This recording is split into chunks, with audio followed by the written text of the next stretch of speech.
My name is Sophia, and the strangest thing about my life is not how it began, but how quietly it started falling apart. If I'm being honest, the moment that changed everything didn't come with fireworks or a dramatic confession.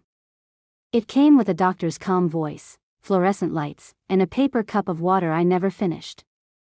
"You're pregnant," she said, smiling like she'd just handed me a gift.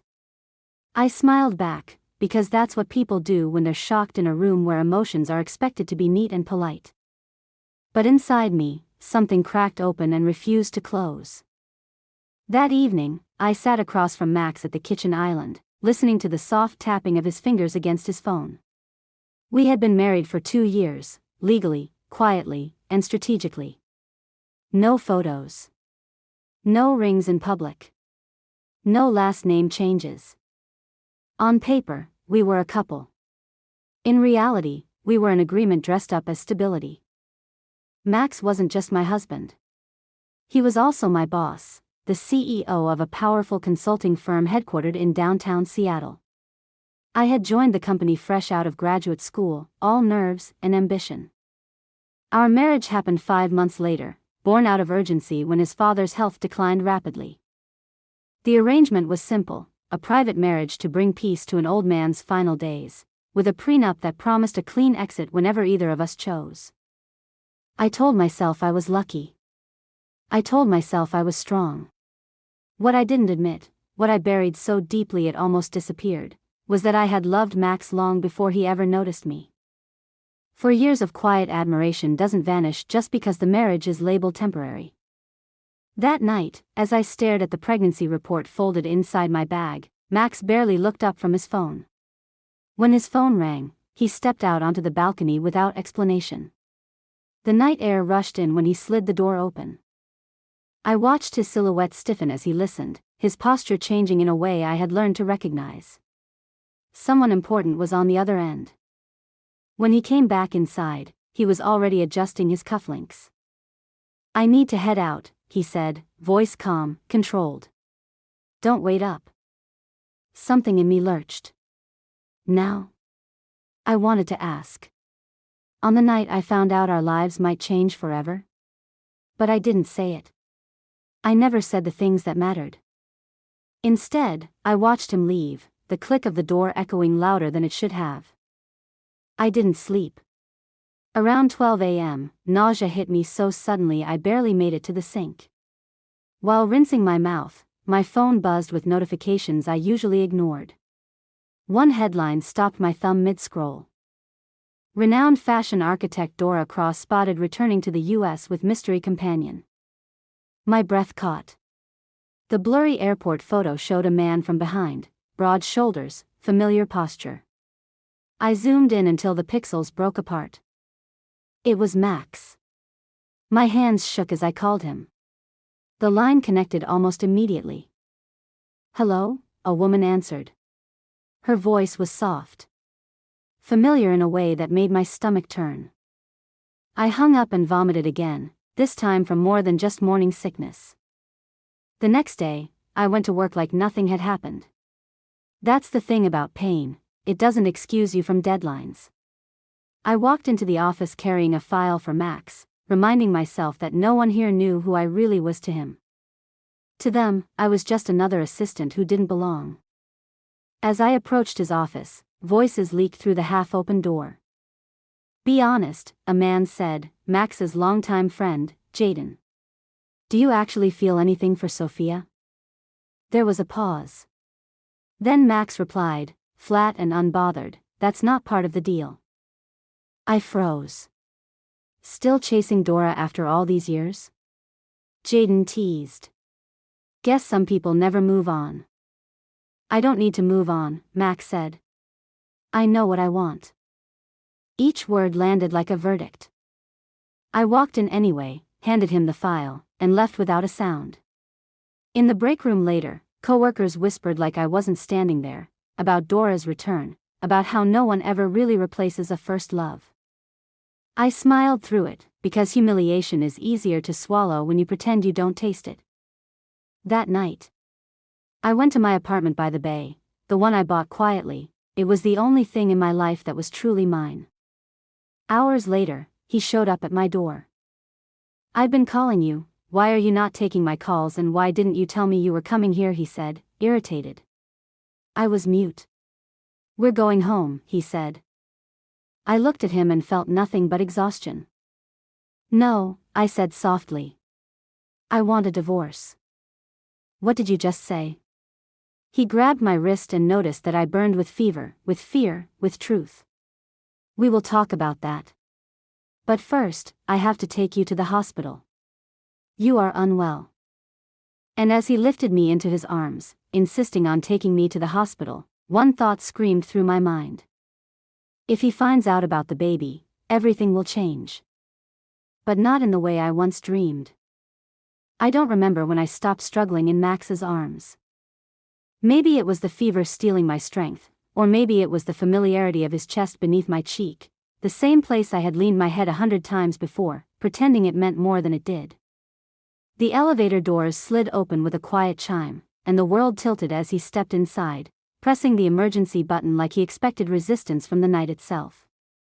"I said I don't want to go to the hospital," I whispered, my voice hoarse and thin. "And I said you're sick," he replied, jaw tight. "This isn't a negotiation." That tone, the one he used in boardrooms and hostile takeovers, wrapped around me like a command. For 2 years, I had lived under it, mistaking control for care. I closed my eyes, not because I agreed, but because I was tired of fighting a battle I had already lost. The hospital lights were merciless. White. Bright. Unforgiving.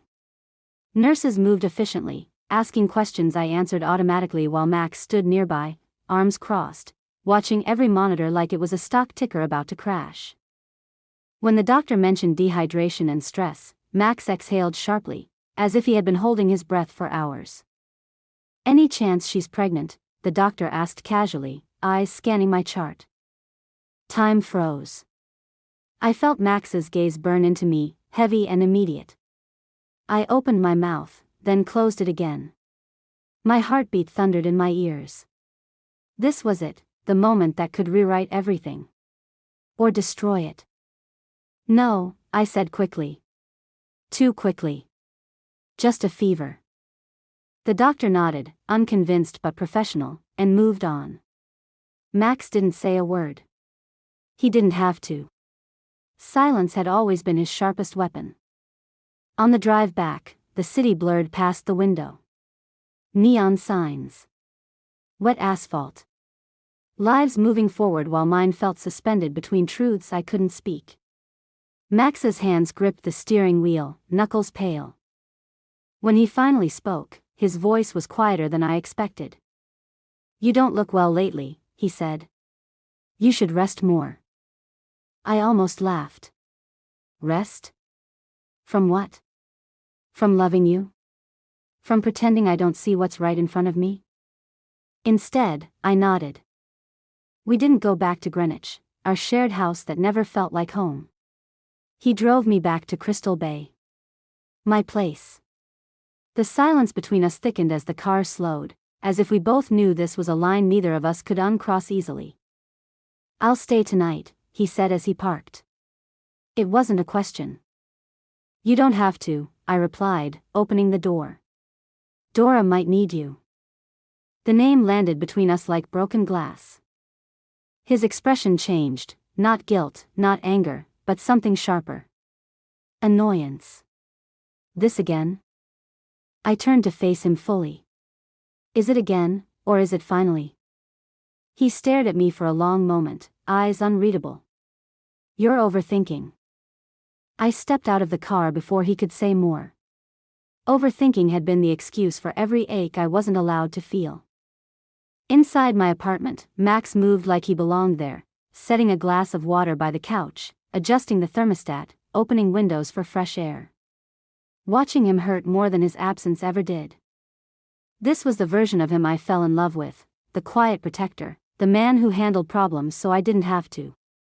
Except I was the problem now.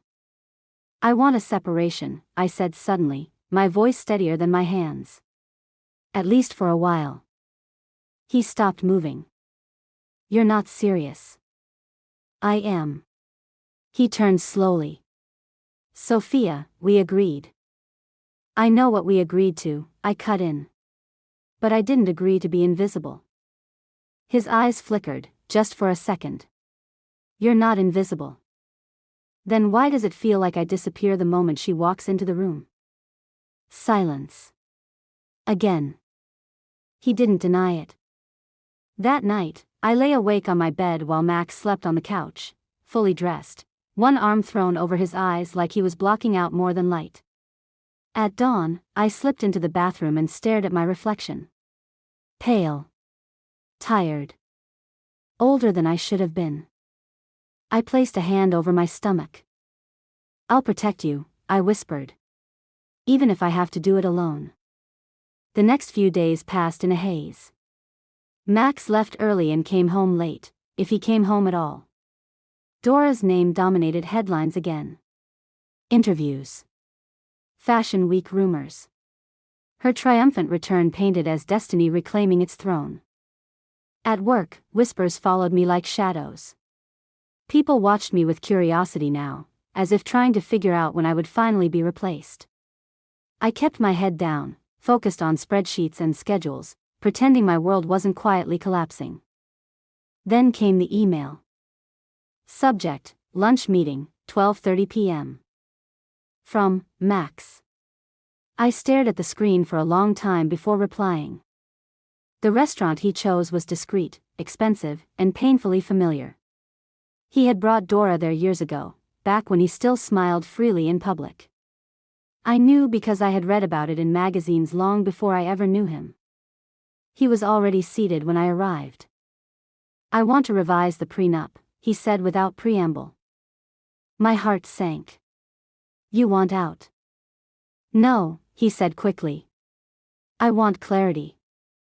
I almost laughed again. Clarity. The one thing he had never given me. What about Dora? I asked. He leaned back, studying me like I was a puzzle he couldn't solve. Why do you care? Because I'm carrying your child. Because I loved you before you ever noticed me. Because I'm tired of pretending I don't. Instead, I said, because I deserve to know where I stand. His phone buzzed on the table. He glanced at it, then flipped it face down. She's leaving again soon, he said quietly. This was never meant to be permanent. Something inside me broke. So I stood up. I'm pregnant, I said. The world stopped. Max's face drained of color. His chair scraped the floor as he rose halfway, then sank back down. You're, what? I met his eyes, finally fearless. And whatever you decide next will tell me everything I need to know. He didn't speak. But the silence this time felt different. Heavy. Dangerous. And full of consequences neither of us was ready to face. For a long moment after I said the words, Max didn't move. Not a muscle. Not even his eyes. It was as if the air between us had thickened into something neither of us could breathe through. You're pregnant, he repeated finally, his voice stripped of emotion. Yes. The restaurant noise faded into the background, clinking cutlery, low conversations, soft jazz, but at our table, the world had narrowed to a single, fragile truth. I waited for something. Shock. Anger. Joy. Fear. Any sign that this mattered to him the way it had already reshaped me. Instead, Max leaned back and ran a hand down his face. How long? He asked. Almost 8 weeks. His jaw tightened. And you were planning to tell me when? I swallowed. I was going to. That night. Before you left. Silence again. The kind that pressed against my chest. He nodded slowly, as if processing a business loss. You should have told me immediately. A bitter smile curved my lips. You were busy picking someone else up at the airport. His eyes snapped up. This isn't about Dora. Then what is it about, Max? I asked quietly. Because from where I'm standing, Everything always comes back to her. He didn't answer. Instead, he reached for his water, took a sip, then set the glass down with deliberate care. You're emotional right now. We shouldn't make decisions like this. I laughed softly. You think pregnancy makes me irrational? No, he said. I think stress does. I stood. My legs were shaking, but my resolve wasn't. I didn't come here to negotiate. I came to inform you. He looked up at me, something unreadable flickering behind his eyes. Inform me of what? That you're leaving? That I'm choosing myself, I replied. And my child. His lips parted slightly. For the first time since I'd known him, Max looked unsure. I left before he could say anything else. That evening, I packed. Slowly. Carefully. Not out of panic, but with the strange calm that comes after a storm has already destroyed everything you were trying to protect. I folded clothes, sorted documents, placed my grandmother's old photo frame gently into a box. Every item felt like a memory being sealed away. Max didn't come home. By the third day, the silence from him became louder than any argument we'd ever had. No calls. No texts. No emails. It was as if I had vanished from his world entirely. I took a leave of absence from work. I told myself it was for my health. The nausea had worsened, and exhaustion clung to me like a second skin. But the truth was simpler. I couldn't sit across conference tables pretending my marriage wasn't collapsing in real time. My grandmother noticed immediately when I went to visit her at the hospital. You're thinner, she said gently from her hospital bed, her eyes sharp despite her age. And sadder. I'm just tired, I replied, adjusting her blanket. She studied me for a long moment. A woman only gets that tired when she's carrying more than her body can hold. I froze. Then she smiled softly and placed her hand over mine. You don't have to tell me yet. But whatever it is, you're not alone. I almost cried right there. 2 days later, my phone rang. Unknown number. I hesitated, then answered. Sophia, Max said. Just hearing his voice sent a familiar ache through my chest. I've thought about what you said, he continued. About the baby. And? I asked. I want a DNA test. The words hit harder than I expected. I laughed, not because it was funny, but because it hurt too much not to. You think I'd lie? I think this situation requires certainty, he replied evenly. For both of us. Something inside me hardened. Fine, I said. But after that, I'm done explaining myself. He agreed without hesitation. We met at a private clinic a week later. He arrived early. Impeccably dressed. Controlled. Distant. I wondered if this was how he faced every crisis, by shutting off whatever made him human. The test confirmed what I already knew. The child was his. Max stared at the results longer than necessary. This changes things, he said. For you, I corrected. It doesn't change my decision. His eyes darkened. You don't get to decide this alone. I already have, I replied. That's what scares you.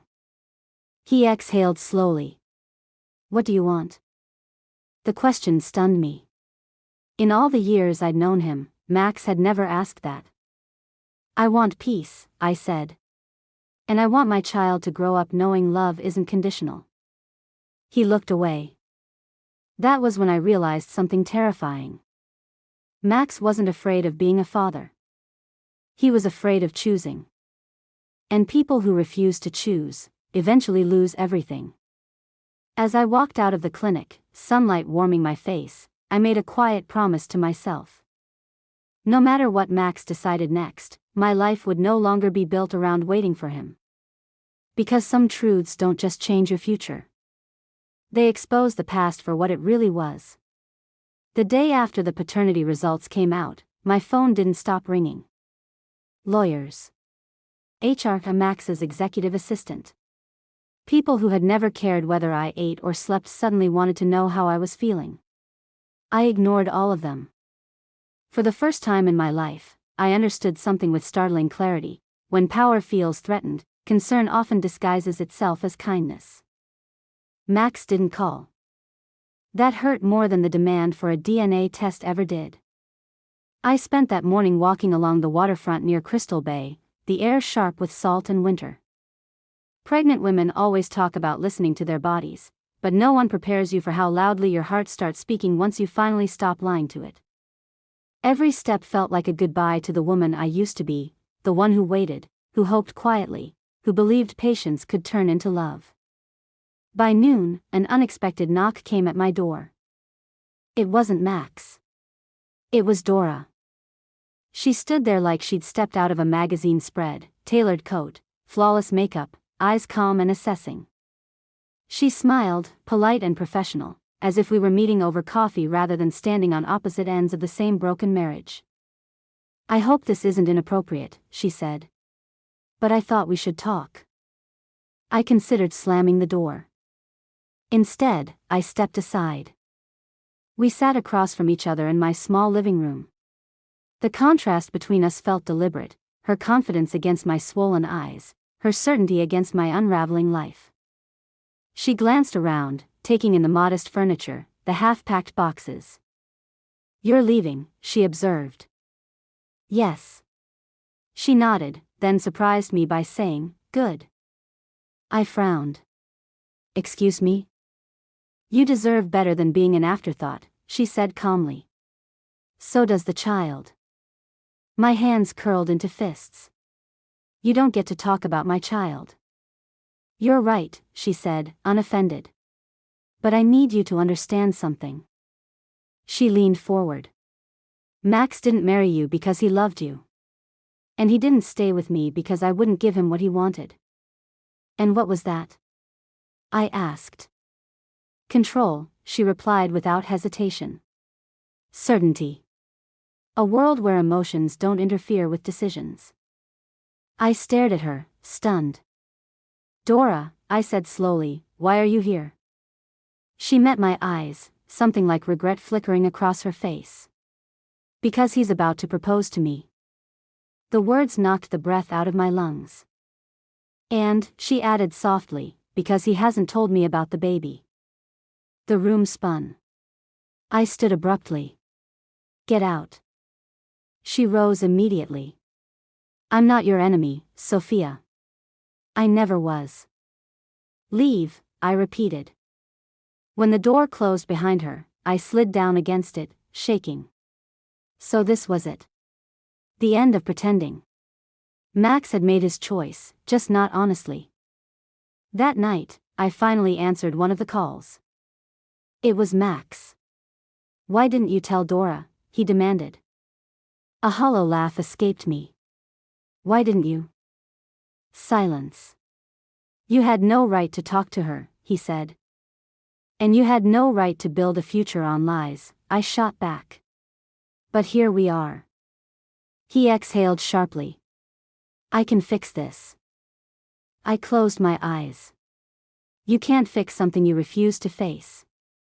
"I will take responsibility for the child," he said. "Financially. Educationally. Anything you need." "Except honesty," I replied. His voice softened. "Sophia."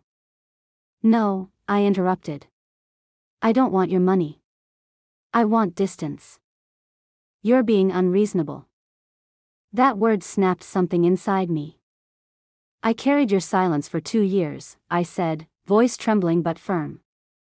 "I swallowed my dignity, my love, my identity, quietly.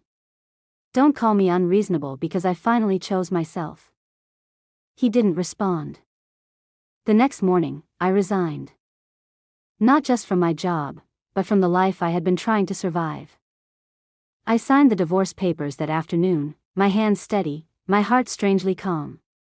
The prenup made everything clean. No public scandal.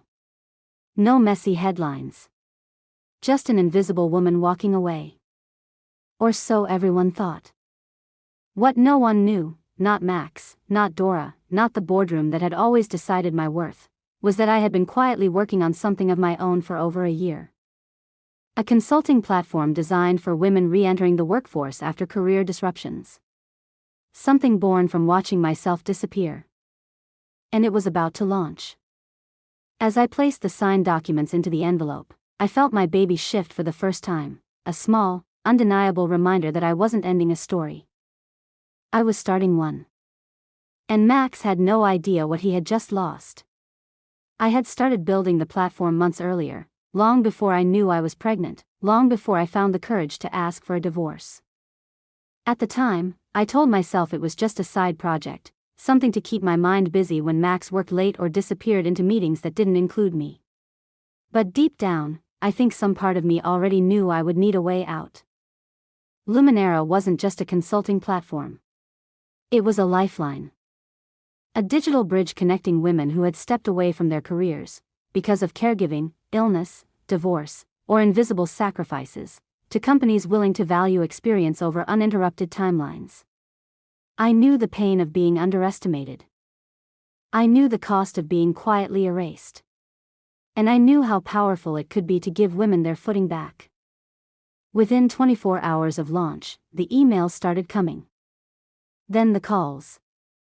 Then the press inquiries. By the third day, a major North American business blog featured Luminera as the fastest-growing female-led professional platform of the quarter.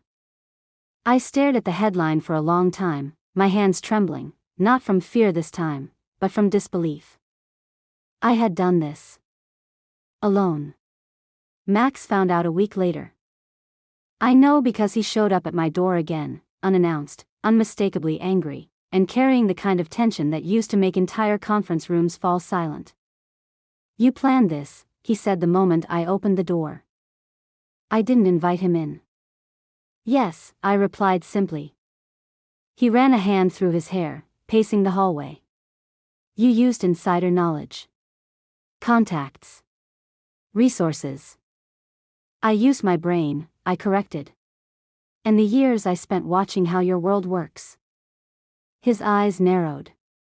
"You could have done this while we were together." I smiled sadly.